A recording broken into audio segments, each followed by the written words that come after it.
Tired of guessing where your money went each month? Let's link your bank to EveryDollar and track those transactions automatically. First, open the EveryDollar app on your phone or tablet and tap on the Transactions tab located at the bottom of your screen. Now, look for the plus sign or add transaction icon. It's typically located in the lower right corner. Tap on it to start linking your bank. You'll now see a pop-up. Select Link Your Bank to begin the secure connection process. Search for your bank in the list provided. EveryDollar uses Plaid, a secure service, to connect your bank safely. Type in the name of your bank in the search bar. Once you find your bank, tap on it and enter your online banking credentials just like you normally would on your bank's website. Don't worry, EveryDollar never sees your login information directly.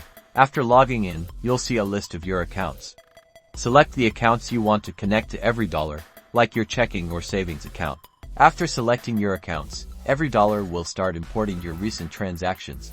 You'll see them appear in your transactions list. Now, the fun part, categorizing. Simply drag and drop each transaction from the unassigned section to the correct budget item in your EveryDollar budget. And that's it.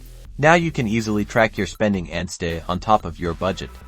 With EveryDollar, you always know where your money is going.